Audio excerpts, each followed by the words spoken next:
الحمد لله نحمده ونستعينه ونستغفره ونؤمن به ونتوكل عليه ونعوذ بالله من شرور أنفسنا ومن سيئات أعمالنا من يهده الله فلا مضل له ومن يضلله فلا هادي له وأشهد أن لا إله إلا الله وحده لا شريك له وأشهد أن محمدا عبده ورسوله أما بعد فأعوذ بالله من الشيطان الرجيم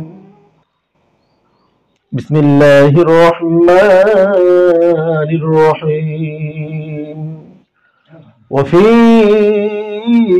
أموالهم حق للسائل والمحروم صدق الله تعالى وصدق رسوله النبي الأمي الكريم ونحن على ذلك لمن الشاهدين والشاكرين والحمد لله رب العالمين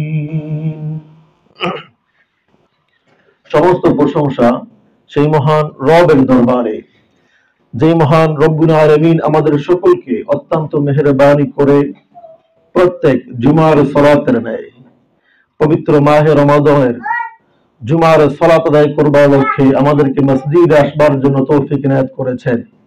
সেজন্য সকলেই আমরা দিল থেকে শুকরিয়া জ্ঞাপন করছি, আলহামদুলিল্লাহ। আমরা আবারও শুকরিয়া জ্ঞাপন করছি, আলহামদুলিল্লাহ। আল্লাহ রাব্বুল আলামিন পবিত্র কুরআনুল কারীমের মধ্যে বলেন, লা ইন শাকারতুম লাযীদান্নাকুম, যে ব্যক্তি আমার নিয়ামত পাওয়ার পরে নিয়ামতের শুকরিয়া জ্ঞাপন করে আমি তার নিয়ামতকে বৃদ্ধি করে দেই। সুবহানাল্লাহ বলবেন না? যে ব্যক্তি আমার নিয়ামত পাওয়ার পরে নিয়ামতের শুকরিয়া জ্ঞাপন করে না, কৃতজ্ঞতা প্রকাশ করে না, আমি তার নিয়ামতকে ছিনিয়ে আনি। চলে বলেন নাউযুবিল্লাহ। দরুদ ও সালাম পেশ করছি সেই মহান ব্যক্তিত্বের সৌজন্যে, যিনি হলেন লাঞ্ছিত বঞ্চিত পাপাচারী মানবতার একান্ত আপনজন, যিনি হলেন রাহমাতুল লিল আলামিন খাতামুন নবিয়্যিন শাহানশাহ রিসালা। সেই মহান ব্যক্তিত্বের সৌজন্যে সকলেই দরুদ ও সালাম পেশ করছি সাল্লাল্লাহু আলাইহি ওয়াসাল্লাম। মাহে রমাদান মাস অত্যন্ত গুরুত্বপূর্ণ একটি মাস। এই রমাদান মাস সিয়ামের মাস, রমাদান মাস কিয়ামের মাস, রমাদান মাস জান্নাতের দরজাগুলোকে বুলন্দ করে দেবার মাস। এই রমাদান জাহান্নামের দরজাগুলোকে বন্ধ করে দেবার মাস। এই রমাদান মাস গরিব দুঃখীদের সাথে সহমর্মিতা করবার মাস। এই রমাদান আবার জিহাদেরও মাস। এজন্য এই রমাদান মাসে যে কয়টা জুমা থাকে, এই জুমাগুলা খুব বেশি থাকে না, 4 থেকে 5টা জুমা আসে। এই 5টা জুমাকে আমরা গুরুত্বপূর্ণ একটা করে বিষয়ের সাথে ভাগ করে নিয়েছি। যেমন এই রমাদানের গুরুত্ব ফজিলতের বিষয় একটা থাকে, যাকাতের বিষয় একটা থাকে, এরপরে ইতিকাফের বিষয় থাকে, শবে কদরের একটা বিষয় থাকে, জুমাতুল বিদার একটা বিষয় থাকে। সব আলোচনা একটা করে জুমায় আলোচনা করে শেষ করা সম্ভব হয় না। এজন্য আমরা আজকের জুমায় আলোচনা করব যাকাত। যাকাত ইসলামী অর্থনীতির মূল চাবিকাঠি। যাকাত হচ্ছে ইসলামী অর্থনীতির মূল উপাদান। এই যাকাত নিয়ে আজকের সংক্ষিপ্ত আলোচনা করব আমরা ইনশাআল্লাহ। যাকাত ইসলামের গুরুত্বপূর্ণ একটি অধ্যায়ের নাম। নামাজ যেরকম স্বতন্ত্র একটি ফরজ ইবাদত, রোজা যেরকম একটি স্বতন্ত্র ফরজ ইবাদতের নাম, হজ যেমন একটা স্বতন্ত্র ফরজ ইবাদতের নাম, ঠিক তেমনি এই সিয়াম, এই যাকাত একটি স্বতন্ত্র ফরজ ইবাদতের নাম। আল্লাহ নবী মুহাম্মদ সাল্লাল্লাহু আলাইহি সাল্লাম বলেছেন, হাদিসটি এসেছে সহিহ বুখারীর 7 নম্বরে। রাসূল সাল্লাল্লাহু আলাইহি সাল্লাম বলেছেন, আবু হুরায়রা থেকে বর্ণিত, বুনিয়াল ইসলামু আলা খামস, ইসলামের ভিত্তি স্থাপন করা হয়েছে 5টি বিষয়ের উপরে। ইসলামের পিলার স্থাপন করা হয়েছে 5টি পিলারের উপরে। মানে ইসলামকে প্রতিষ্ঠিত করা হয়েছে পাঁচটা পিলার, পাঁচটা স্তম্ভের উপরে। শাহাদাতু আল্লাহ ইলাহা ইল্লাল্লাহ, প্রথমে এই কথার সাক্ষ্য দিতে হবে আল্লাহ ছাড়া কোনো ইলাহ নেই, ওয়া আন্না মুহাম্মাদুর রাসূলুল্লাহ, এবং সাক্ষ্য দিতে হবে মুহাম্মদ সাল্লাল্লাহু আলাইহি ওয়াসাল্লাম আল্লাহর রাসূল, ওয়া ইকামাস সালাত, সালাত কায়েম করা, ওয়া ইতাআজ যাকাত, এবারে যাকাত প্রদান করা, ওয়াল হজ, হজ করা, ওয়া সাওম রমাদান, এবং রমাদান মাস চলে আসলে রমাদানের সিয়াম পালন করা। এই পাঁচটি হচ্ছে ইসলামের মূল পিলার, মূল কি স্তম্ভ, খুঁটি। তো বোঝেন, আপনারা বোঝেন না? এই পাঁচটিকে বলা হয়েছে পিলার। এই পাঁচটির নাম পূর্ণাঙ্গ ইসলাম নয়। এই পাঁচটির মধ্যে একটি পিলার যদি আপনি বাদ দিয়ে দেন তাহলে ইসলাম টিকবে না, ইসলাম আর ঠিক থাকবে না। কিন্তু এই পাঁচটা জিনিসের নামেই যে ইসলাম এমনটিও নয়, এই পাঁচটির উপরে ইসলামকে প্রতিষ্ঠিত করা হয়েছে। সম্মানিত উপস্থিতি, কাজেই আমরা যখন আমাদের সমাজের মধ্যে বলি ওমা খলাকতুল জিন্না ওয়াল ইনসা ইল্লা লিয়াবুদুন, আল্লাহ তাআলা মানুষ এবং জিনকে সৃষ্টি করেছেন শুধুমাত্র তার ইবাদত করবার জন্য, তখন অনেক মানুষ, আমাদের সমাজে মূর্খ মানুষ, ইসলাম সম্পর্কে অজ্ঞ জাহাল মানুষেরা প্রশ্ন করে থাকে যে ইসলামে যদি আল্লাহ তাআলা মানুষ এবং জিন জাতিকে শুধুমাত্র ইবাদতের উদ্দেশ্যে সৃষ্টি করে থাকে, তাহলে এই মানুষেরা কাজকর্ম কখন করবে, মানুষেরা ব্যবসা বাণিজ্য কখন করবে, মানুষেরা চাকরি বাকরি কখন করবে, এমন প্রশ্ন আছে না নাই? অথচ তারা ইসলামকে বুঝে নাই। পূর্ণাঙ্গ ইসলাম এই পাঁচটিকে বলা হয়। আল্লাহ তাআলা বলে দিয়েছেন যখন একজন মানুষ এই পাঁচটা পিলারকে পূর্ণাঙ্গভাবে আদায় করার পরে, ইসলামের সঠিক ইবাদত গুলা করার পরে, বাকি যে কাজগুলো আছে, জমিনের কাজ বলেন, অফিসের কাজ বলেন, ব্যবসা বাণিজ্যের কাজ বলেন, এই সমস্ত কাজ তখন একজন মানুষের জন্য কি হয়ে যাবে? ইবাদত হয়ে যাবে। আল্লাহ তাআলা বলে দিয়েছেন সূরা জুমার শেষের দিকে বলে দিয়েছেন ফাইদা কুদিয়াতিস সালাতু ফান্তাশিরু ফিল আরদি ওয়াবতাগু মিন ফাদলিল্লাহ। আল্লাহ রাব্বুল আলামিন সূরা জুমার মধ্যে বলে দিয়েছেন ফাইদা কুদিয়াতিস সালাত, যখন তোমরা সালাত থেকে ফারেগ হয়ে যাও, যখন সালাত শেষ হয়ে যায়, এরপরে তোমরা ফান্তাশিরু ফিল আরদি ওয়াবতাগু মিন ফাদলিল্লাহ, এরপরে তোমরা জমিনের মধ্যে ছড়িয়ে পড়ো, জমিনের মধ্যে গিয়ে তোমরা জমিনের কাজকর্ম করে তোমরা ইবাদত করো, ফরজ ইবাদত। তার বোঝা যায় জমিনের যে কাজকর্মগুলো আছে এগুলো কি ইবাদত? ফরজ ইবাদত। আপনি আপনার স্ত্রীর মুখের মধ্যে এক লোকমা খাবার তুলে দিবেন, এটিও ইবাদত বলে গণ্য হবে। সুবহানাল্লাহ বলবেন না? ইসলাম এমন একটা জীবন ব্যবস্থার নাম, ইসলামে যাহা করবেন আপনি আপনার ব্যক্তিগত কাজের জন্য আপনি চাকরি করতেছেন, আপনার সংসার চালাবার উদ্দেশ্যে, এটিও আল্লাহ তাআলা বলে দিয়েছেন এটিও ইবাদত। এটি কি? আপনি ব্যবসা করতেছেন আপনার সংসারকে পরিচালনা করবার উদ্দেশ্যে, এই ব্যবসাটাকে আল্লাহ তাআলা বলে দিয়েছে এটিও ইবাদত। রাসূল সাল্লাল্লাহু আলাইহি ওয়াসাল্লাম বলেছেন কাসবুল হালালি ফারিদা বাদাল ফারিদা।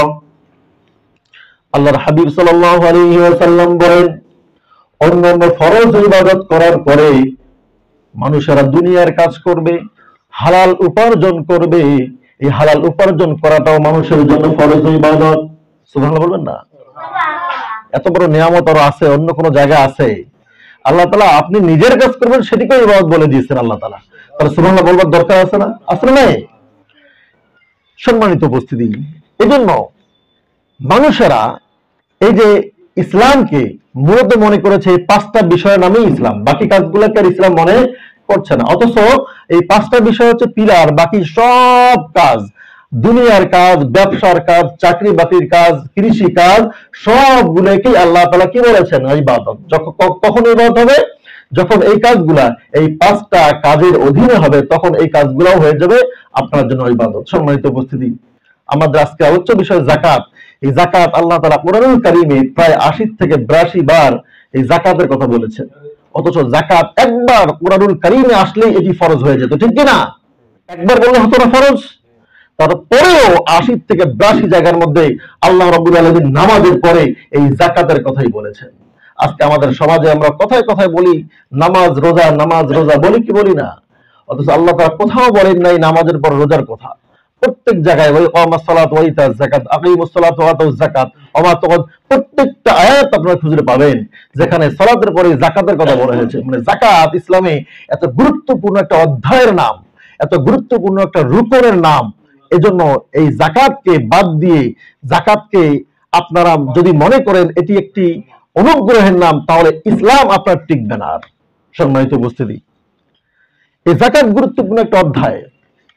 আল্লাহ রাব্বুল আলামিন পবিত্র কোরআনুল কারীমে সূরা যারিয়াতের 11 নং আয়াতের মধ্যে বলছেন, ওয়াফি আমওয়ালিহিম হাক্কুল লিসাইলি ওয়াল মাহরুম।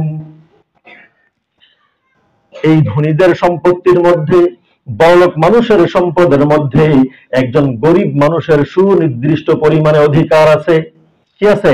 সুনির্দিষ্ট পরিমাণে অধিকার আছে একজন ধনী মানুষের সম্পত্তির মধ্যে। আমরা তো মনে করি এই যাকাতটা এটা হচ্ছে অনুগ্রহ, এটি হচ্ছে অনুকম্পা, আমরা মানুষদেরকে দান করব, মানুষেরা এটি পেয়ে খুশি হবে, এটি মনে হয় যাকাতের নাম। না, এটি অনুগ্রহ নয়, এটি আপনার অধিকার, গরিবের অধিকার আপনার বাড়ির মধ্যে আল্লাহ তাআলা রেখে দিয়েছেন। আল্লাহ হাবিব সাল্লাল্লাহু আলাইহি সাল্লামকে যখন এই আয়াতটি আল্লাহ তাআলা বলে দিলেন, ওয়াফি আমওয়ালিহিম হাক্কুন মা'লুম লিসাইলি ওয়াল মাহরুম, হে নবী, এই গরিবদের সুনির্দিষ্ট অধিকার ওই বড়লোকদের সম্পত্তির মধ্যে রয়েছে। এই কথা যখন রাসূল সাল্লাল্লাহু আলাইহি সাল্লাম ওই মক্কার কাফেরদেরকে বললেন, ওই কাফেররা তখন এমন একটা সমাজের মধ্যে বসবাস করছিল যে সমাজটা জাহেলি সমাজ ছিল, যে সমাজের মানুষেরা প্রত্যেককেই সুদের মধ্যে জর্জরিত ছিল। একজন মানুষ আরেকজন মানুষের কাছে সুদের উপরে টাকা দিত, সুদের উপর সম্পত্তি দিত। এই সময়ের মধ্যে মানুষ গরিব যারা আছে তারা দিনে দিনে গরিব হয়ে যাচ্ছিল, এবং ধনী ব্যক্তি যারা আছে তারা সুদ নিতে নিতে দিন দিন তারা বড়লোক হয়ে যাচ্ছে। এমত অবস্থায় আল্লাহর নবীর কাছে আল্লাহ রাব্বুল আলামিন যখন বললেন, ওয়াফি আমওয়ালিহিম হাক্কুল মা'লুম লিসাইলি ওয়াল মাহরুম, হে নবী, ওই গরিবদের সম্পত্তি, ওই গরিবদের অধিকার সুনির্দিষ্ট পরিমাণে ওই বড়লোকদের প্রপার্টির মধ্যে রয়েছে, আপনি সমস্ত মানুষদেরকে এই কথাটি বলে দিন। তখন আল্লাহর নবী সমস্ত মানুষদেরকে ডেকে বললেন, ও মক্কার কাফেরেরা, ও মক্কার মানুষেরা, তখন ডাক দিয়ে বললেন, ও আরবের লোকেরা, তোমরা জেনে নাও, তোমরা শুনে নাও, এই যে বড়লোকদের অট্টালিকা দেখতেছ, ধনীদের ব্যবসা প্রতিষ্ঠান দেখতেছ, ধনীদের কলকারখানা দেখতেছ, এই সমস্ত কলকারখানার মধ্যে তোমাদের সুনির্দিষ্ট পরিমাণে একটা অধিকার রয়েছে। এই অধিকারকে যদি তোমরা আদায় করতে চাও, তাহলে তোমরা ইসলামের সুশীতল ছায়াতলের মধ্যে চলে আসো, এই অধিকারকে আমি আদায় করে দিব।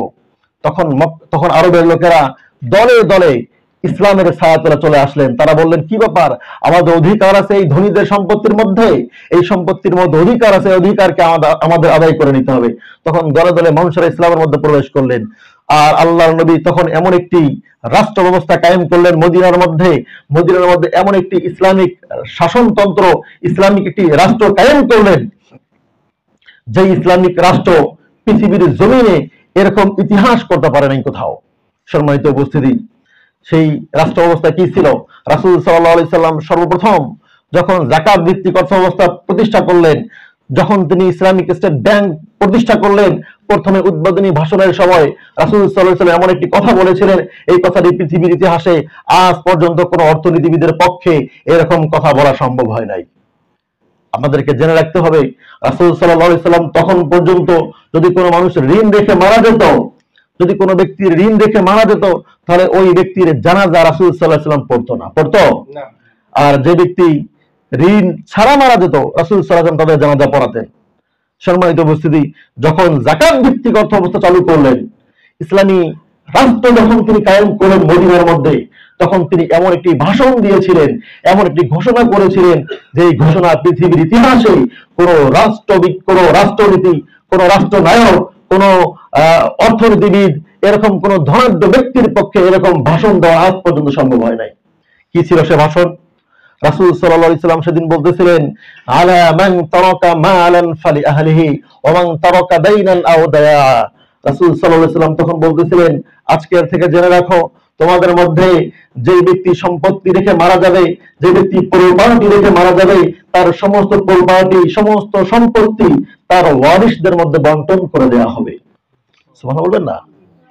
ওয়া মান তারাকা দাইনান আও দায়া, এবং যে ব্যক্তি ঋণ রেখে মারা যাবে, যে ব্যক্তি অসহায় স্ত্রী সন্তানদেরকে রেখে মারা যাবে, আমি মুহাম্মদ সাল্লাল্লাহু আলাইহি ওয়াসাল্লাম এই যাকাতের দায়িত্বশীল হিসেবে ঘোষণা করে দিচ্ছি, আমি এই মুসলিম জাতির রাষ্ট্রনায়ক হিসেবে ঘোষণা করে দিচ্ছি, আজকে থেকে যে ব্যক্তি ঋণ রেখে মারা যাবে তার সমস্ত ঋণগুলা আমি নিজের কাঁধের মধ্যে তুলে নিলাম, এবং যারা অসহায় স্ত্রী সন্তানদেরকে রেখে মারা যাবে আমি ওই বিধবা ওই অসহায় সন্তানদের দায়িত্ব আমি মুহাম্মদ নিজ কাঁধের মধ্যে তুলে নিলাম। আছে এমন কোন অর্থনীতিবিদ, আজকে আপনারা জানেন পৃথিবীর ইতিহাসে সব থেকে ধনাঢ্য রাষ্ট্রের নাম হচ্ছে America, United state of America. নাম শুনছেন না আপনারা? যুক্তরাষ্ট্র নাম শুনছেন না? পৃথিবীর সব থেকে ধনাঢ্য একটা রাষ্ট্রের নাম, সব থেকে ধনী রাষ্ট্র। এই ধনী রাষ্ট্রের প্রেসিডেন্ট আজ পর্যন্ত এরকম কোন ভাষণ দিতে পারছিল? পৃথিবীর ইতিহাসে আজ পর্যন্ত কোন মানুষ এরকম একটি ভাষণ দিতে পারে নাই যে ভাষণ আল্লাহর নবী জনাব রাসূলুল্লাহ সাল্লাল্লাহু আলাইহি সাল্লাম এই ভাষণটি দিয়েছিলেন। সুবহানাল্লাহ। সম্মানিত উপস্থিতি, রাসূল সাল্লাল্লাহু আলাইহি সাল্লাম যখন এই ভাষণ দিলেন, এরপরে কিছুদিন পরে মদিনার মধ্যে যাকাত নেওয়ার মতো আর কোন লোক খুঁজে পাওয়া যাচ্ছিল না। লোক নাই যাকাত নেওয়ার মতো, এমন অবস্থা দাঁড়ায় গেছে সেখানে। আপনারা জানেন ওমর ইবনে আব্দুল আজিজের একটা ঘটনা, যদিও ঘটনাটা সহি কোনো বর্ণনায় পাওয়া যায় না, যেহেতু ফজিলতের তারপরে বলছি আমি। এই ওমর ইবনে আব্দুল আজিজের জামানায় একজন মানুষ যাকাত দেওয়ার জন্য যাকাতের সম্পদ নিয়ে 3 দিন পর্যন্ত মাথার মধ্যে একটা টোপলা নিয়ে ঘুরতেছিলেন। ঘুরতে ঘুরতে ক্লান্ত হয়ে একটা গাছের নিচে এসে রেস্ট করবেন, এমন অবস্থায় গাছের নিচে দেখেন একজন ব্যক্তি বসে আছে একটা টোপলা নিয়ে, মানে কয়েকটা বস্তা নিয়ে বসে আছে। তো ওই ব্যক্তিটি ভেবেছিলেন যে মনে হয় আমি একটা গরিব মানুষকে পেয়েছি, এই কিছু ছিঁড়া ফাড়া কাপড় নিয়ে বসে আছে, আজকে আমি তাকে এই যাকাতের টাকাগুলো দিতে পারবো। এটা ভেবে ওই ব্যক্তিকে এসে বসলেন, এসে বললেন যে ভাই, আমি 3 দিন পর্যন্ত ঘুরতেছি, এই গোটা হেজাজের জমিনের মধ্যে যাকাত দেওয়ার মতো জাকাত নেয়ার মতো কোন লোককে আমি পাই নাই, তোমাকে পেয়েছি, তুমি যাকাতের অর্থগুলো আমার গ্রহণ করে তুমি আমাকে উদ্ধার করো। ওই ব্যক্তিটি কি বলেছিলেন? ওই ব্যক্তিটি বলেছিলেন যে তুমি তো মাত্র 3 দিন পর্যন্ত ঘুরছো, আমি 7 দিন সপ্তাহ কাল ব্যাপী পর্যন্ত গোটা হেজাজের জমিনকে তন্ন তন্ন করে খুঁজে দেখলাম, গোটা হেজাজের জমিনের মধ্যে এমন একজন ব্যক্তিও নাই যাকে আমি যাকাতের অর্থ দিয়ে আমি উদ্ধার হয়ে যাব। আর তুমি আসছো আমাকে যাকাতের অর্থ দেওয়ার জন্য, এই সামান্য টোপলার মধ্যে অল্প কিছু অর্থ নিয়ে আসছো, আমার এই বস্তার মধ্যে তোমার থেকে কয়েক গুণ বেশি অর্থ রয়েছে, আমি যাকাত দেওয়ার মতো কোন লোককে খুঁজে পেলাম না হেজাজের জমিনের মধ্যে। আজকে বলতে চাই, আজও যদি এই যাকাত ভিত্তিক অর্থ ব্যবস্থা বাংলাদেশে চালু করা যায়, কায়েম করা যায়, এই বাংলার জমিনেও আগামী 10 বছরে যাকাত নেয়ার মতো কোনো লোককে খুঁজে পাওয়া যাবে না। সম্মানিত উপস্থিতি, এই যাকাতটাকে আজকে আমরা মনে করেছি এটি মনে হয় কোনো অনুগ্রহের নাম, এটি মনে হয় কোনো অনুকম্পার নাম। বড় লোকেরা একটা ব্লাউজ একটা সায়া গরিব মানুষদেরকে দিবে, এটাই মনে হয় যাকাত হয়ে যায়, মনে করি কি করি না? এটি যাকাতকে নিয়ে তাচ্ছিল্য করা হয়। এরকম যাকাত যারা দিবে তাদের কোনো যাকাত তো হবেই না, তাদের সমস্ত সম্পত্তি তাদের হারাম। এই হারাম সম্পত্তি খেয়ে তার শরীরের মধ্যে এক বিন্দু রক্ত যদি গ্রহণ হয়, তাহলে এই পুরো শরীরটাই জাহান্নামের আগুনের জন্য যথেষ্ট হয়ে যাবে। নাউজুবিল্লাহ। সম্মানিত উপস্থিতি, আজকে যাকাত নিয়ে তাচ্ছিল্য করা হয় আমাদের সমাজের মধ্যে। যাকাতকে দেবার নামে মানুষ অল্প কিছু কাপড় চুপড়, একদম কম দামের কাপড় কিনে সিরিয়াল ধরে মাইকেন করে দেওয়া হয়, মানুষদেরকে বলা হয় অমুক বড় মিয়ার বাড়িতে যাকাতের সম্পদ দেওয়া হবে অমুক তারিখে, রোজার 7 দিন আগে কি 3 দিন আগে, 27 রমজানে কি 28 রমজানে আপনারা আসবেন, এসে যাকাতের সম্পদ নিয়ে যাবেন, বলা হয়। কি হয় না? অনেক সমাজের মধ্যে দেখবেন এরকমটা আছে। সম্মানিত উপস্থিতি, এটি টোটালি যাকাতকে নিয়ে তাচ্ছিল্য করা হয়, যাকাতকে নিয়ে মশকরা করা হয়। এই যাকাত যারা হিসাব কিতাব ছাড়া দিবে তাদের কোনো যাকাত আদায় হবে? যাকাতের হিসাব কিতাব আছে। একটা উদাহরণ দিই আমি। আমাদের সমাজের মধ্যে অনেক লাখপতি আছে না? লাখপতি মানুষ যদি 1 লক্ষ টাকার মধ্যে 2,500 টাকা যাকাত দেয়, একজন 10 লক্ষ টাকার মালিক, তাহলে কত টাকা যাকাত আসে? 25,000 টাকা আসে না? এই যাকাতটা যদি একজন গরিব মানুষকে দেয়, এই গরিব মানুষকে পরবর্তী বছরে আরো যাকাত দিতে হবে। একজন কোটিপতি যদি 2.5 লক্ষ টাকা যাকাত দেয় একজন ব্যক্তিকে, পরবর্তী বছরগুলোতে ওই ব্যক্তি কি আরো যাকাত নিতে পারবে? ওই 2.5 লক্ষ টাকা থেকে পরবর্তী তাকেই যাকাত দিতে হবে, ঠিক কিনা? সম্মানিত উপস্থিতি, যাকাত আজকে আমাদের সমাজে এভাবে দেওয়া হয় না। কিভাবে দেওয়া হয়? আজকে নাম কিছু চাউল ডাউল কিছু কাপড় চোপড় কিনে দেওয়া হয়, আর বলা হয় এটি যাকাতের সম্পদ। সম্মানিত উপস্থিতি, এগুলো জাকাতকে নিয়ে তাচ্ছিল্য করা হয়। এইভাবে জাকাত দিলে কোনোদিন জাকাত আদায় হবে না। এজন্য আমরা যখন জাকাত হিসাব কিতাব করে দিব তখনই আমার জাকাত হবে। হিসাব কিতাব ছাড়া কখনো জাকাত হয় না। এই জাকাত যদি আপনি পূর্ণাঙ্গ রূপে হিসাব করে না দেন তাহলে আপনার জন্য কঠিন শাস্তির ব্যবস্থা রয়েছে। আল্লাহ তাআলা বলে দিয়েছেন, এটি আছে সূরা আল্লাহ রাব্বুল আলামিন বলছেন সূরা মারিজের 25 নম্বর আয়াত, ওয়াফি আমওয়ালিহিম হাক্কুন মা'লুম লিস-সাইলি ওয়াল মাহরুম। তোমাদের যে সম্পদ আছে এই সম্পদের মধ্যে গরিবদের একটা সুনির্দিষ্ট হক আছে। তোমরা তোমাদের হকটা তাদেরকে বের করে দাও। তাদের হক তাদেরকে কি করো? তোমরা বের করে দাও। এটি দায়িত্ব কার? ধনী ব্যক্তিদের। এরপরে সূরা তাওবার 34 নম্বর আয়াতের মধ্যে বলছেন, ওয়াল্লাযীনা ইয়াকনিজুনা আদ-দাহাবা ওয়াল ফিদ্দাতা ওয়ালা ইউনফিকুনাহা ফী সাবিলিল্লাহ ফাবাশশিরহুম বিআযাবিন আলীম। যারা স্বর্ণ এবং রৌপ্যকে জমা করে, এই স্বর্ণ রৌপ্যের যারা যাকাত প্রদান করে না, যারা আল্লাহর রাস্তায় ইউনফিকুনাহা ফী সাবিলিল্লাহ, যারা আল্লাহর রাস্তায় ব্যয় করে না, আল্লাহ রাব্বুল আলামিন বলছেন, হে নবী আপনি ওই সমস্ত ব্যক্তিদেরকে ফাবাশশিরহুম বিআযাবিন আলীম, আপনি কঠিন শাস্তির জন্য সুসংবাদ দিন। এখন আপনারা প্রশ্ন করবেন যে হুজুর এই কঠিন শাস্তির জন্য কি আবার সুসংবাদ হয় নাকি? এই শাস্তি এমনিতেই আল্লাহ তাআলা বলেছেন, শাস্তি মানেই তো একটা খারাপ জিনিস, তাই না? আল্লাহ তাআলা এখানে ইয়ারকি করে বলছেন, মশকরা করে বলছেন। এটি আমরা অনেকবার হয়তো বলেছি। আপনার সন্তান যদি কোনো কথা না শোনে, আপনি যেমন বলেন যে বাবা তুমি এই কাজটা করো, না হলে তোমাকে এমন পিটনি দেব, এমন মার মারবো, তুমি মজাটা বুঝবা, বলি কি বলি না? সন্তানকে পিটনি দিলে কি সে মজা পায়? সে ব্যথা পায়? ব্যথা পায় না। আমরা যখন মজা করে বলি, মশকরা করে বলি, আল্লাহ তাআলা তেমন মানুষদের সঙ্গে মশকরা করে বলছেন, ফাবাশশিরহুম বিআযাবিন আলীম, হে নবী আপনি তাদেরকে কঠিন শাস্তির, মর্মান্তিক শাস্তির সুসংবাদ দিন। জোরে বলেন নাউযুবিল্লাহ। এরপরে বলা হচ্ছে, এরপরে আয়াতে, ইয়াউমা ইউহমা আলাইহা ফি নারি জাহান্নামা ফাতুকওয়া বিহা জিবাহুম ওয়া জুনুবুহুম ওয়া যুহুরুহুম হাদা মা কারাসতুম লিআনফুসিকুম ফাদুকু মা কুনতুম তাকনিজুন। কিয়ামতের ময়দানে যারা যাকাত প্রদান করবে না, এই যাকাতের অর্থগুলোকে ওই জাহান্নামের আগুনের মধ্যে পোড়ানো হবে। জাহান্নামের আগুনের মধ্যে পুড়িয়ে ওই যে ব্যক্তি যাকাত প্রদান করে নাই তার কপালের মধ্যে, তার পিঠের মধ্যে, তার বুকের মধ্যে ছাকা দেওয়া হবে, আর বলা হবে এরা তোমার সেই সম্পদ, যে সম্পদের যাকাত তুমি দাও নাই, এরা হচ্ছে তোমার সেই সম্পদ যে সম্পদের ওসর তুমি দাও নাই। এখন দেখো এই যাকাতের শাস্তি কেমন লাগে তোমার। সম্মানিত উপস্থিতি, এই সম্পদ খুব খারাপ জিনিস। সম্পদ কি জিনিস? অত্যন্ত খারাপ জিনিস। কারণ আপনি ফাদুকু মা কুনতুম তাকনিজুন, এখানে বলা হচ্ছে যে আপনি এই যখন শাস্তি দেওয়া হবে আর বলা হবে দেখো এখন কেমন লাগে, মজাটা কেমন লাগে। ছাকা দেওয়া হবে আর বলা হবে দেখো মজাটা কেমন লাগে। এটি বলবেন আল্লাহ তাআলা মানুষদেরকে অপমান করবার জন্য, লাঞ্ছিত করবার জন্য। এমনিতেই তো শাস্তি দিচ্ছেন, শাস্তি তো এমনিই খারাপ জিনিস, শাস্তি তো এমনি কঠিন জিনিস, এমনিতেই তো কষ্ট পাচ্ছে সে, তারপরে আবার বলা হচ্ছে দেখো এখন তোমাদেরকে কেমন মজা লাগে, তোমরা তো দুনিয়াতে যাকাত দাও নাই। সম্মানিত উপস্থিতি, এরপরে আল্লাহর হাবিব সাল্লাল্লাহু আলাইহি সাল্লাম বলেছেন, সহিহ বুখারীর 1321 নম্বর হাদিসের মধ্যে আসছে, আবু হুরায়রা থেকে হাদিসটি বর্ণিত, রাসূল সাল্লাল্লাহু আলাইহি সাল্লাম বলছেন, মান আতাহুল্লাহু মালা ফালাম ইউদ্দি যাকাতাহু মিসলা লাহু মালুহু ইয়াউমাল কিয়ামা শুজাআন আকরা লাহু যাবিবাতানি ইয়াতুকুনাহু ইয়াউমাল কিয়ামা সুম্মা ইয়াখুযু বিলাহজিমাতিহি বিশিদqihi সুম্মা ইয়াখুযু আনা মালুকা ওয়া আনা কানজুকা। আবু হুরায়রা থেকে হাদিসটি বর্ণিত, রাসূল সাল্লাল্লাহু আলাইহি সাল্লাম বলছেন, যারা দুনিয়ার জমিনে ধন সম্পদকে জমা করে, এই ধন সম্পত্তির যারা যাকাত প্রদান করে না, এই সম্পত্তিকে কিয়ামতের ময়দানে একটি সাপ বানানো হবে। কি বানানো হবে? একটা সাপ বানানো হবে, এমন বিষাক্ত সাপ হবে যে সাপের বিষের তাড়নায় তার চোখ দুটা কালো হয়ে থাকবে। কি থাকবে? কালো হয়ে থাকবে। মাথার উপরে শিং থাকবে। এই সাপকে তার গলার মধ্যে পেঁচিয়ে দেওয়া হবে। কি করা হবে?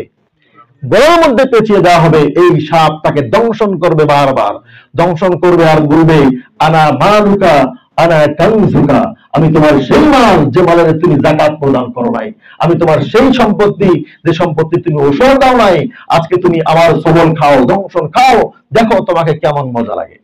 সম্মানিত উপস্থিতি, এই যাকাত, যাকাত ইসলামের একটি গুরুত্বপূর্ণ রুকন। এই যাকাত না দিলে কোনো ব্যক্তি জান্নাতে যেতে পারবে।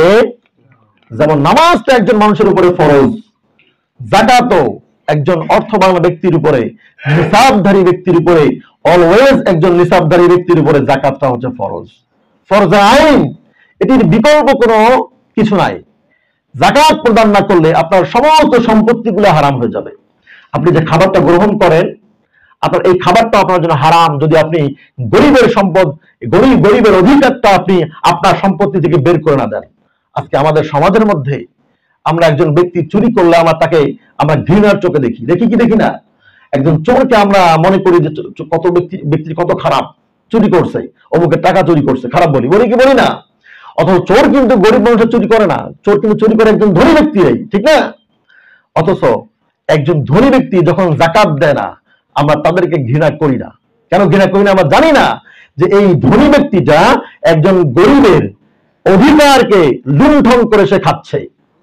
তাহলে এই চোরের থেকে ওই ধনী ব্যক্তিকে বেশি ঘৃণা করবার দরকার আছে না নাই?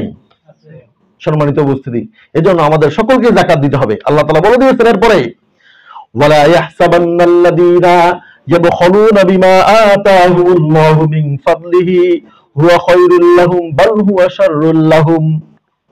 আল্লাহ রাব্বুল আলামিন সূরা ইমরান 180 নং আয়াতের মধ্যে বলছেন, আল্লাহ তাআলা তোমাদেরকে যে সম্পদ দিয়েছেন, তোমাদেরকে যে সম্পত্তি আল্লাহ রাব্বুল আলামিন দিয়েছেন, এই সম্পদ পেয়ে তোমরা কখনো কৃপণতা করো না, কখনো কিপটামো তোমরা করো না। তোমরা মনে করো না এই সম্পদ তোমাদের জন্য কোনো উপকারই হবে, এই সম্পদ তোমাদের কোনো কাজে আসবে, এটা তোমাদের জন্য ভালো, তোমরা এটা কখনো মনে করো না। বাল হুয়া শাররুল লাহুম, এটা তোমাদের মুসিবতের কারণ হয়ে দাঁড়াবে। কার কথা? আল্লাহ তাআলা বলতেছেন যে সম্পদ তোমাদেরকে দিচ্ছেন আল্লাহ তাআলা, এই সম্পদটা কিয়ামতের ময়দানে আমাদের জন্য মুসিবত হয়ে দাঁড়াবে যদি এই সম্পদের আমরা পরিপূর্ণরূপে যাকাত প্রদান না করি, ওসর প্রদান না করি। তাহলে কি হবে? এই সম্পদ আমাদের মুসিবতের কারণ হয়ে দাঁড়াবে। এরপরে এই যাকাতটা দেখেন ইসলামে এত গুরুত্ব রাখে। রাসূল সাল্লাল্লাহু আলাইহি ওয়াসাল্লামের ইন্তেকালের পরে যখন ওমর ইবনে খাত্তাব, রাসূল সাল্লাল্লাহু আলাইহি ওয়াসাল্লামের সাহাবী, প্রথম খলিফা হযরত আবু বকর সিদ্দিকের কাছে এসে বললেন, হে আমিরুল মুমিনিন, আজকে আমাদেরকে এক শ্রেণীর লোকেরা যাকাত দিতে অস্বীকার করতেছে, তো যারা যাকাত দিচ্ছে না তারা তো অমুসলিম হয়ে যায় নাই। আমরা এই মুহূর্তে যুদ্ধে রওনা করি, যুদ্ধের জন্য প্রস্তুতি গ্রহণ করি তাদের বিরুদ্ধে যারা আমাদেরকে আক্রমণ করার জন্য প্রস্তুতি গ্রহণ করেছে, যারা ইসলাম থেকে খারিজ হয়ে গেছে, যারা মুসলিম থেকে আবার অমুসলিম হয়ে গেছে, যারা ওই ভণ্ড ইয়ামান থেকে যে একজন মুসাইলামাতুল কাজ্জাব, নাম শুনছেন না? ভণ্ড নবী একজন দাবিদার বের হয়েছে, তার উম্মত যারা হয়েছে, আমরা চলেন তাদের বিরুদ্ধে যুদ্ধ করি।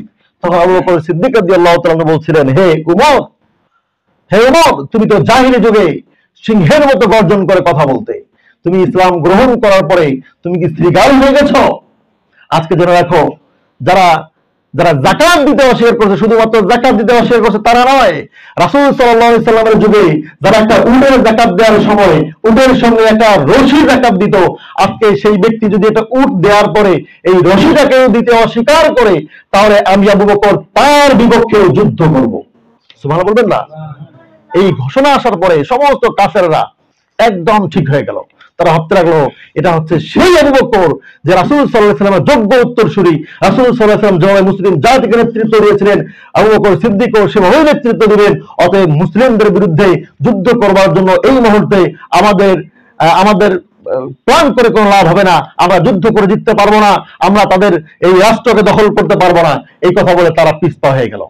এবং যারা অমুসলিম হয়ে গেছিল তারা ভাবলো এটি তো হচ্ছে আবু বকর এমন যোগ্য একজন ব্যক্তি এবং ঘোষণা দিয়েছেন, তাহলে আমরা যে অমুসলিম হয়েছি, আমরা যে মুরতাদ হয়ে গিয়েছি, এই মুরতাদ হওয়ার অপরাধে মুরতাদের শাস্তি যেমন মৃত্যুদণ্ড, তাহলে আমাদেরকে তো মৃত্যুদণ্ড দিয়ে দিবে। এই কথা ভাবার পর তারা আবার তাওবা করে মুসলিম হয়ে গেছেন। সম্মানিত উপস্থিতি, এই যাকাত ছোটখাটো কোনো বিষয় নয়। যাকাত ইসলামে গুরুত্বপূর্ণ একটি রুকনের নাম। এই যাকাত সম্পর্কে পবিত্র কোরআনুল কারীমে অসংখ্য আয়াত আছে। ইব্রাহিম আলাইহিস সালাম প্রসঙ্গে একটা আয়াত আসছে, সূরা আম্বিয়া 73 নং আয়াতের মধ্যে আসছে, ওয়াজআলনাহুম আইম্মাতান ইয়াহদুনা বিআমরিনা ওয়া আওহাইনা ইলাইহিম ফিআলাল খায়রাতি ওয়া ইকামাস সালাতি ওয়া ইতাআজ যাকাত। আল্লাহ রাব্বুল আলামিন ইব্রাহিম আলাইহিস সালাতু ওয়াস সালামকে বলছেন, ওয়াজআলনাহুম আইম্মা, আমি সমস্ত নবীদেরকে ইমাম বানিয়েছিলাম, আমি সমস্ত নবীদেরকে নেতা বানিয়েছি, আমি সমস্ত নবীদেরকে লিডার বানিয়েছি। ইমাম, ইমাম মানে কি? নেতা। ইমাম মানে শুধু নামাজ পড়াবে এমনটি নয়, একজন ইমাম সমাজের নেতৃত্ব দিবে, একজন ইমাম সমাজের বিচার ফয়সালা করবে, একেই বলা হয় ইমাম। এটি কার কথা? আমার কথা না আল্লাহ তাআলার কথা? আল্লাহ তাআলা বলছেন ওয়াজআলনাহুম আইম্মা, আমি সমস্ত নবীদেরকে লিডার বানিয়েছিলাম, সমস্ত নবীদেরকে আমি নেতা বানিয়েছিলাম। এরপরে বলা হচ্ছে ইয়াহদুনা বিআমরিনা, তারা আল্লাহর হুকুমে, তারা আমার হুকুমে মানুষকে সৎ কাজের দিকে আহ্বান করত। ওয়া আওহাইনা ইলাইহিম ফিআলাল খায়রাত, আমি সৎ কাজের আদেশ দিয়েছিলাম ওই নবীদেরকে। এই নবীরা, এই নেতারা মানুষদেরকে সৎ কাজের দিকে আহ্বান করত। ওয়া ইকামাস সালাতি ওয়া ইতাআজ যাকাত, এবং তারা মানুষদেরকে সালাত কায়েমের কথা বলতো, মানুষদেরকে যাকাত প্রদানের কথা বলতো। তাহলে সালাত এবং যাকাত এটি কি আমাদের উপরই ফরজ না আগেও ফরজ ছিল? ইব্রাহিম আলাইহিস সালামের উপরেও এই যাকাত ফরজ ছিল। এরপরে দেখেন সূরা মারিয়ামের মধ্যে বলা হচ্ছে ইসমাঈল প্রসঙ্গে, মারিয়ামের ৫৫ আয়াতের মধ্যে ওয়া কানা ইয়ামুরু আহলাহু বিস-সালাতি ওয়াজ-যাকাতি ওয়া কানা ইনদা রাব্বিহি মারদিয়া। ইসমাঈল আলাইহিস সালাম তার পরিবারকে সালাত এবং যাকাতের নির্দেশ দিতেন, সালাত কায়েম করতে বলতেন এবং যাকাত প্রদান করার জন্য তিনি বলতেন। কার কথা বলছেন? ইসমাঈল। ইসমাঈল আলাইহিস সালামের জামানায়ও যাকাত ফরজ ছিল। এরপরে সূরা মাইদা আল্লাহ তাআলা বলছেন মুসা আলাইহিস সালাম প্রসঙ্গে ওয়াকালাল্লাহু ইন্নী মাআকুম লাইন আকামতুমুস সালাতা ওয়া আতাইতুমুজ যাকাত। ওয়াকালাল্লাহু ইন্নী মাআকুম, হে মুসা আমি তোমার সঙ্গে আছি। কখন আছি? লাইন আকামতুমুস সালাতা ওয়া আতাইতুমুজ যাকাতা, যখন তুমি সালাত কায়েম করবে, যখন তুমি যাকাত প্রদান করবে, তখন আমি তোমার সঙ্গে আছি। তুমি যদি সালাত কায়েম না করো, তুমি যদি যাকাত প্রদান না করো, তাহলে আমি তোমার সঙ্গে নাই। এটি কার কথা? আল্লাহ তাআলা বলছেন। এরপরে ঈসা আলাইহিস সালামকে আল্লাহ কি বলেন? ওয়াউসানি, এরা সূরা মারিয়ামের ৩১ নং আয়াত। ওয়াউসানি বিস-সালাতি ওয়াজ-যাকাতি ওয়া কানা ইনদা ওয়াউসানি বিস-সালাতি ওয়াজ-যাকাতি মা দুমতু হাইয়া। আল্লাহ তাআলা মারিয়ামের পুত্র ঈসা আলাইহিস সালাম বলতেছেন আল্লাহ তাআলা আমাকে সালাত এবং যাকাতের হুকুম দিয়েছিলেন যতদিন আমি জীবিত থাকব। ঈসা আলাইহিস সালাম এখনো জীবিত আছেন না নাই? এখন কি মারা গেছেন? জীবিত আছেন না? ঈসা আলাইহিস সালাম এখনো জীবিত আছেন, তার মানে এখনো তিনি সালাত কি করে? কায়েম করতেছেন তিনি। এটা আল্লাহ তাআলার কথা। কার কথা? আল্লাহ তাআলা বলছেন ওয়াউসানি বিস-সালাতি ওয়াজ-যাকাতি মা দুমতু হাইয়া। আল্লাহ তাআলা আমাকে সালাতের কথা বলেছেন, আমাকে যাকাতের কথা বলেছেন যতক্ষণ পর্যন্ত আমি জীবিত আছি। তাহলে জীবিত থাকা অবস্থায় নামাজ পড়া ফরজ প্রত্যেকের উপরে, ঠিক কি না? তাহলে এখন যারা বলে যে নামাজ ৫ ওয়াক্ত নামাজের কথা কোরআনে কোথাও নাই, বলে কি বলে না? এক শ্রেণীর মানুষেরা বলে না? তারা বলে ৩০টা রোজা নামাজ কোরআন শরীফের মধ্যে কোথাও নাই, বলে কি বলে না? তারা রোজা রাখে না। অনেক পীর সাহেব আছে, ভণ্ডদের কথা বলতেছি আমি, তারা রোজা রাখে না, নামাজও পড়ে না। অথচ রাসূল সাল্লাল্লাহু আলাইহি ওয়াসাল্লাম তার জীবদ্দশায় তিনি মৃত্যু রোগে আক্রান্ত, এই সময় তিনি নামাজ পড়েছিলেন। রাসূল সাল্লাল্লাহু আলাইহি ওয়াসাল্লাম একবার অসুস্থ হয়ে গেছেন, আপনারা জানেন, শেষের দিকে তার জীবনের ইন্তেকাল করার ২-৩ দিন আগের কথা এটা। রাসূল সাল্লাল্লাহু আলাইহি ওয়াসাল্লাম তিনি ইশার নামাজ পড়বেন, সাহাবাদেরকে জিজ্ঞাসা করলেন, ও আমার সাহাবীরা, ইশার নামাজ কি হয়ে গেছে? সাহাবারা বললেন, ইয়া রাসূলুল্লাহ, সাহাবারা আপনার জন্য এখনো অপেক্ষা করছে, এখনো তারা নামাজ শুরু করা যায় নাই, আপনি গেলে তারপরে নামাজ শুরু হয়ে যাবে ইনশাআল্লাহ। তিনি কি বললেন? মুহাম্মদ সাল্লাল্লাহু আলাইহি ওয়াসাল্লাম দুজন সাহাবীর কাঁধের মধ্যে ভর দিলেন, ভর দিয়ে তিনি বললেন, আমাকে তোমরা মসজিদে নিয়ে চলো। কোথায় নিয়ে চলো? আমাকে মসজিদে নিয়ে চলো, আমি মসজিদে গিয়ে নামাজ আদায় করব। এই কথা বলার পরে হাত দেওয়ার পরে তিনি আবার পড়ে গেছেন, সেখান থেকে পড়ে গিয়ে তিনি সেন্সলেস হয়ে গেছেন, অজ্ঞান হয়ে গেছেন। আবার জ্ঞান ফিরে আসলো, আবার ওযু করলো, ওযু করার পরে আবার দুজন সাহাবীর কাঁধের মধ্যে ভর দিল, ভর দিয়ে বলতেছে, আমাকে আবার মসজিদে নিয়ে যাও তোমরা। হাদিসের মধ্যে আসছে, সহিহ বুখারীর বর্ণনা আসছে, ওয়ারিজলাহু তাখুত্তানি আলাল আরদ, রাসূল সাল্লাল্লাহু আলাইহি ওয়াসাল্লামের পা জমিনের মধ্যে হেঁচড়ে হেঁচড়ে যাচ্ছে। এরপর তিনি বলছেন, যখন তিনি দেখতেছেন তার যাওয়া সম্ভব হচ্ছে না মসজিদে, তখন তিনি বললেন, মুরু আবা বাকরিন ইসাল্লি ফিন্নাস, তোমরা আবু বকরকে বলে দাও আবু বকর যেন লোকেদের ইমামতি শুরু করে দেয়। সুবহানাল্লাহ বলবেন না? তার মানে রাসূল সাল্লাল্লাহু আলাইহি ওয়াসাল্লাম তার জীবদ্দশায় নামাজকে মওকুফ করা হয় নাই। আর ভণ্ডরা তারা বলতেছে, যাদের মধ্যে ইয়াকিন চলে আসছে তাদেরকে আর নামাজ রোজা লাগে না। এটা হচ্ছে ভণ্ড। এই এই কথা যারা বিশ্বাস করবে তাদের ঈমান সঙ্গে সঙ্গে কি হবে? চলে যাবে। এখন যাকাত আমরা কাদেরকে দিব? হ্যাঁ, যাকাত তো চাবে অনেকেই, চাবে অনেকে না। এই যাকাত কাদেরকে দিবেন এটি আল্লাহ তাআলা বলে দিয়েছেন, ইন্নামাস সাদাকাতু লিল ফুকারা ওয়াল মাসাকিন ওয়াল আমিলিনা আলাইহা ওয়াল মুআল্লাফাতি কুলুবুহুম ওয়া ফির রিকাবি ওয়াল গারিমিন ওয়া ফি সাবিলিল্লাহি ওয়া ইবনিস সাবিল ফরিদাতাম মিনাল্লাহি ওয়াল্লাহু আলিমুন হাকীম। সূরা তাওবার 60 নং আয়াতে কারিমার মধ্যে বলছেন, যাকাত তোমরা 8 শ্রেণীর ব্যক্তিকে দিবে। এক হচ্ছে মিসকিন, এক কি? আর একটা হচ্ছে যারা সাদাকা, এই সাদাকা উত্তোলনের কাজে যারা নিয়োজিত, এবং মুআল্লাফাতুল কুলুব, এক শ্রেণীর খ্রিস্টান, এক শ্রেণীর কাফের আছে যাদেরকে আকৃষ্ট করবার উদ্দেশ্যে, তাদেরকে যদি তোমরা আকৃষ্ট করতে চাও ইসলামের দিকে, তাহলে আকৃষ্ট করবার উদ্দেশ্যে তাদেরকে যাকাত দেয়া যাবে। এখন ঢালাওভাবে বলে অনেকেই যে হিন্দুদেরকে, খ্রিস্টানদেরকে যাকাত দেয়া যায়, বলে কি বলে না? তো এটা আমাদের একটু বুঝে বলতে হবে কথাটা। যেখানে আল্লাহ তাআলা বলতেছেন তাদেরকে এই উদ্দেশ্যেই দেওয়া যাবে যদি তাদেরকে ইসলামের দিকে আনার জন্য, মুসলিম তাদেরকে ইসলামের দিকে আনার জন্য আকৃষ্ট করা যায় তাদের মনকে, তাহলেই দেওয়া যাবে। যদি দেখা যায় যাকাত দেওয়ার পর তারা আকৃষ্ট হচ্ছে না বা হবে না, এরকম আশঙ্কা থাকে, তাহলে তাদেরকে যাকাত দেওয়ার কোনো প্রয়োজন নাই। এরপরে বলা হচ্ছে গোলাম আজাদ করবার জন্য যাকাতের সম্পদ দিয়ে তোমরা গোলাম আজাদ করতে পারো। এখন তো গোলাম নাই, আছে? কাজে এখন এটা আপাতত নাই। এরপর ঋণগ্রস্ত ব্যক্তি যারা আছে তাদেরকে যাকাত দেওয়া যাবে। এরপর জিহাদকারী যারা যুদ্ধ করে, মুজাহিদ যারা, তাদেরকে দেওয়া যাবে। তারপর মুসাফির, হ্যাঁ, এটা আল্লাহর পক্ষ থেকে নির্ধারিত সম্মানিত উপস্থিতি। এজন্য আমরা যাকাত এটি হিসাব কিতাব ছাড়া দিব না। যাকাত আমরা কিভাবে দিব? আমরা পূর্ণাঙ্গ হিসাব কিতাব করে আমরা যাকাত দিব তো ইনশাআল্লাহ। এবং যাকাতটা আমরা একটা নির্দিষ্ট জায়গার মধ্যে দিব, যেখানে যাকাতটা দিয়ে আমাদের কাজে লাগবে। প্রথমত যাকাত পাওয়ার প্রথম অধিকারী হচ্ছে তারা যারা আমাদের এলাকার মধ্যে যারা মা বোন আছে, যারা গরিব দুঃখী আছে, যারা চলতে পারে না, ফিরতে পারে না, এই সমস্ত লোকদেরকে আমরা যাকাত দিব। এদেরকে দেওয়ার পরে আমরা বাহিরে দিব। এবং আমি বলবো আপনারা সবাই যাকাত দিবেন আপনাদের এলাকার মধ্যে, এবং বাহিরে যদি দিতে চান কেউ, তাহলে আমার একটা ফাউন্ডেশন আছে, আমার বলতে আমাদের আত্মিবিয়ান ফাউন্ডেশন, নাম শুনছেন মনে আপনারা। এটি পুরা মানে বাংলাদেশের কয়েকটা জেলাব্যাপী কাজ করতেছে।